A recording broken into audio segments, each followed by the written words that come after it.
Hello friends, welcome to Friday Dubai சமையல். இன்றைக்கி நம்ம பார்க்க போகிற டிஷ் ரொம்பவே டேஸ்டான, ரொம்ப சூப்பராக இருக்கக்கூடிய ஒரு சிக்கன் கிரேவி எப்படி பண்ண போகிறோன்றதை நம்ம பார்க்க போகிறோம். வாங்க வீடியோக்குள்ளே போகலாம். வீடியோக்குள்ளே போகிறதுக்கு முன்னாடி எங்களுடைய சேனலுக்கு நீங்கள் இப்போ தான் தடவை வந்திருக்கீங்க அப்படின்னா எங்களுடைய சேனலை மறக்காமல் சப்ஸ்கிரைப் பண்ணுங்கள். சப்ஸ்கிரைப் பண்ணிவிட்டு பக்கத்தில் இருக்கிற பெல் ஐக்கானையும் தட்டி விடுங்க. அப்போ தான் நான் போடுற அடுத்தடுத்த வீடியோ எல்லாமே உங்களுடைய மொபைலுக்கு நோட்டிஃபிகேஷனாக வரும். வாங்க வீடியோக்குள்ளே போகலாம். சிக்கன் கிரேவி பண்ணுறதுக்கு என்னென்ன இன்க்ரீடியன்ட்ஸ் நம்ம யூஸ் பண்ணலாம் அப்படின்றத ஃபஸ்ட்டு சொல்லிடுறேன். ஃபஸ்ட்டு நம்ம அரைச்சிக்கிறதுக்கான ஐட்டத்தை நம்ம எடுத்துக்கலாம். நாம் இப்போ 2 வெள்ளைப்பூடு எடுத்திருக்கோம். அதே மாதிரி ஒரு பாதி அளவுக்கு தக்காளியை நீட்டு வாக்கில் கட் பண்ணி எடுத்திருக்கோம். அதே மாதிரி பாதி அளவுக்கு பெரிய வெங்காயத்தை நீட்டு வாக்கில் கட் பண்ணி எடுத்திருக்கோம். அடுத்து பட்டை, கிராம்பு, கல்பாசி இதெல்லாமே எடுத்துக்கிட்டு இந்த இன்க்ரீடியன்ஸை இப்போ நம்ம ஒரு மிக்ஸி ஜாருக்கு மாற்றிக்கலாம். ஃபஸ்ட்டு நம்ம எடுத்து வச்சுருக்கிற வெங்காயத்தை நம்ம சேர்த்துக்கலாம். அடுத்து தக்காளி, அதுக்கப்புறம் நம்ம 2 வெள்ளைப்பூடி எடுத்து வச்சுருந்தோம் அதுக்கப்புறம் பிரியாணி இலை எடுத்துருந்தோம், அதை நல்லா உடச்சி சேர்த்துக்கோங்க. அதே மாதிரி கல்பாசி, அப்புறம் பூ, அந்த எல்லாத்தையுமே நீங்கள் சேர்த்துக்கோங்க. சேர்த்துட்டு நல்லா நைஸாக அரைச்சி எடுத்துக்கோங்க.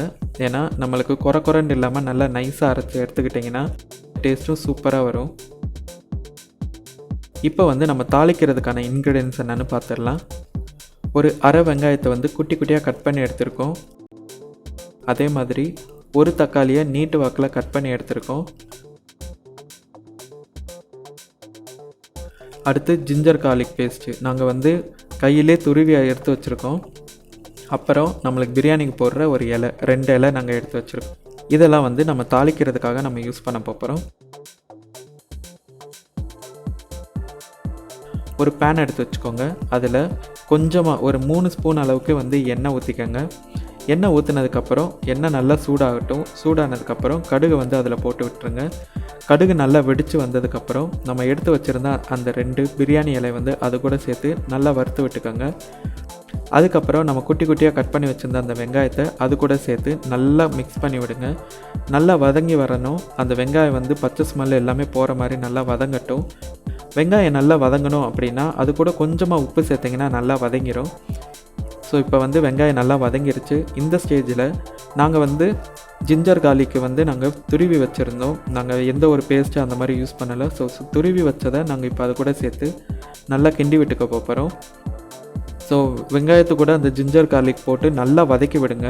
இப்போ பார்த்தீங்கன்னா வெங்காயத்து கூட நல்லா ஜிஞ்சர் கார்லிக் எல்லாமே பார்த்தீங்கன்னா நல்லா வறுபட்டு வந்துருச்சு. ஸோ இந்த ஸ்டேஜில் நம்ம தக்காளி ஆட் பண்ணிக்கலாம். ஸோ தக்காளியை நல்லா சேர்த்துக்கிட்டு நம்ம நல்லா வதக்கிக்கணும்.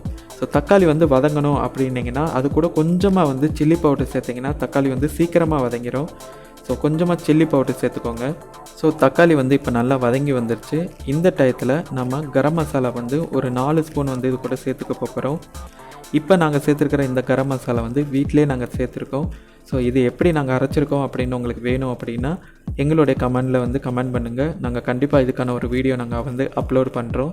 இப்போ 4 ஸ்பூன் நம்ம சேர்த்துட்டோம். சேர்த்து விட்டு நல்லா மிக்ஸ் பண்ணி விடுங்க. அந்த தக்காளி, வெங்காயம், இந்த மசாலா எல்லாமே நல்லா மிக்ஸ் ஆகிற மாதிரி நல்லா மிக்ஸ் பண்ணி விட்டுருங்க. ஸோ இந்த ஸ்டேஜில் நம்ம ஆல்ரெடி மிக்சியில் அரைச்சி வச்சுருக்கோம்ல, அதை இது கூட சேர்த்து நல்லா மிக்ஸ் பண்ணி விடுங்க.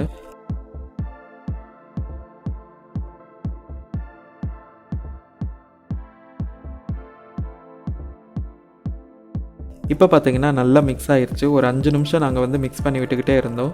ஸோ எங்களுக்கு அந்த வெங்காயம், தக்காளி, அதுக்கப்புறம் நம்ம போட்ட அந்த மசாலா எல்லாமே நல்லா மிக்ஸ் ஆகி வந்துருச்சு. ஸோ இந்த டயத்தில் நம்ம எடுத்து வச்சுருக்கிற சிக்கனை இது கூட சேர்த்து நல்லா மிக்ஸ் பண்ணி விட்டுறலாம்.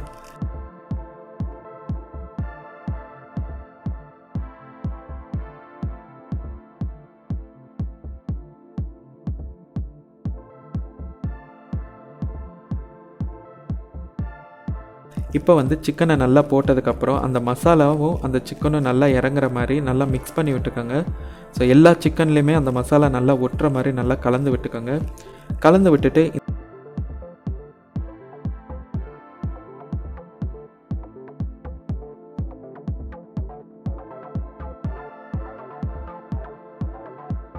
இந்த டயத்தில் அதுக்கு தேவையான உப்பை நம்ம சேர்த்துக்கலாம். ஸோ உப்பு சேர்த்ததுக்கப்புறம் நம்ம எல்லாத்தையும் நல்லா மிக்ஸ் பண்ணி விடுங்க. அந்த சிக்கன் கூட உப்பு எல்லாமே மசாலா எல்லாம் மிக்ஸ் ஆகிற மாதிரி சேர்த்து விட்டுக்கோங்க.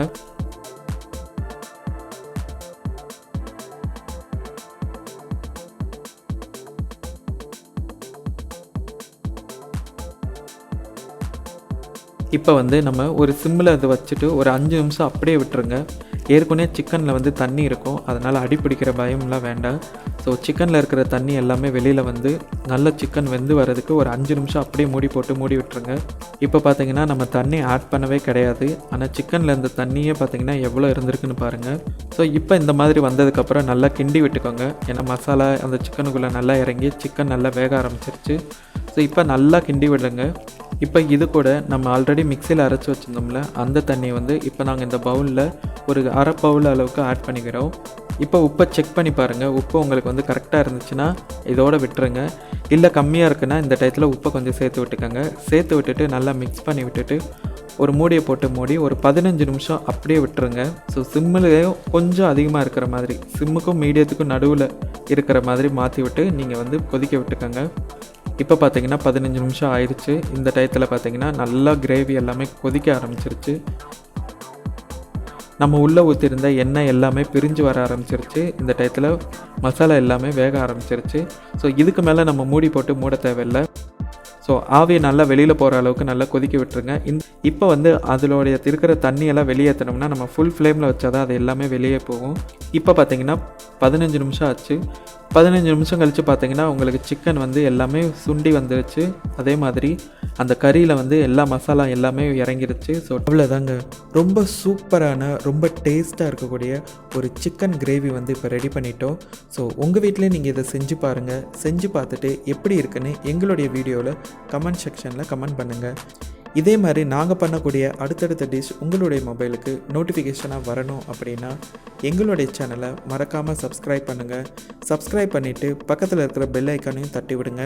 அப்போ தான் நாங்கள் போடுற அடுத்தடுத்த வீடியோ எல்லாமே உங்களுடைய மொபைலுக்கு நோட்டிஃபிகேஷனாக வரும்.